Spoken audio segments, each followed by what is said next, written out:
Magandang simula sa unang official game debut ni Coach L.A. Tenorio para sa Batang Gilas. Tambak malalang Vietnam, lakas ng under-16 team ng Gilas, biglang to make over ang dalawang Pascual sa game na ito. Eto na nga ang inaabangang debut ni Coach L.A. Tenorio para sa under-16 Gilas Pilipinas, kung saan una nga nilang mga kalaban ng Vietnam. Eto nga ang unang araw ng FIBA Under-16 Asia Cup Siaba Qualifiers na binubuo ng 6 na koponan sa Southeast Asia. Ang mga kasama nga dito ay ang Indonesia, Singapore, Malaysia, Thailand, Vietnam at syempre ang ating Batang Gilas. Unang ang nakapuntos sa pagsisimula ng first quarter ay ang Batang Gilas na nagmula kay Justin Halyare sa kanyang naging push shot sa ilalim, pero after nga nyan ay biglang nagkaroon ng big run ng Vietnam para magkaroon ng 13-4 start sa early minutes. Naging sloppy nga itong start ng Batang Gilas, kung saan madalas nga nilang nato-turn over ang bola. Napatawag na nga si Coach L.A. ng kanyang unang timeout sa 7-minute mark para pakalmahin ang kanyang mga players. Naging pamatay sunog naman nga itong naging wing 3-pointer na Jolo Pascual. Nagbigay nga yan ng spark sa opensa ng ating national team, kaya naman biglang ang nagkaroon ng counter run ng Gilas sa halfway mark. Step up na nga dyan ang kanilang second unit sa pangunguna ni Travis Pascual na naging agresibo sa opensa at maging sa depensa.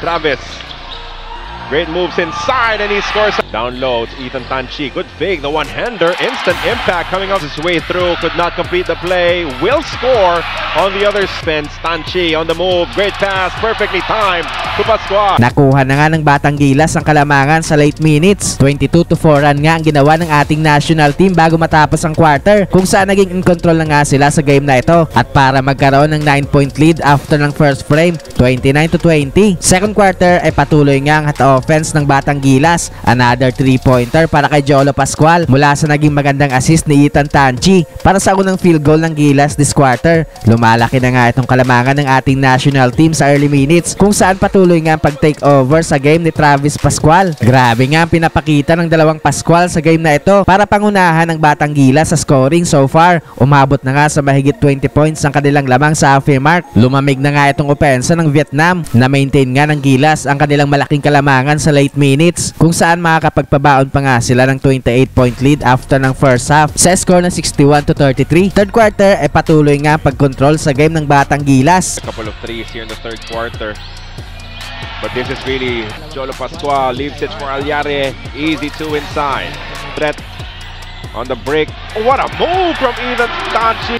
Again employing their zone offense, another finish for Lumac. De Los Reyes inside, gathers and converts the end. Will get another attempt. Cruz tight inside, gets two. Lamang na nga ng 33 points ang Batang Gilas after ng third frame sa score na 83-50. Fourth quarter ay hindi na nga nagkaroon pa ng big time run ng Vietnam para makabalik sila sa game na ito. Na-maintain nga ng Gilas ang kanilang malaking kalamangan. They were confident, they were hyped up, but the quality of... That's an easy bucket for Restivic. Sets up his teammate De Los Reyes, another bucket. Another drive. Oh, Red Caballero overcooks it, leading. And some of these players, as Antolin scores again. Sa uli nga ay panalo ang Batang Gilas para sa kanilang unang panalo this tournament. Yan din nga ang first official win ni Coach L.A. Tenorio bilang head coach ng Batang Gilas.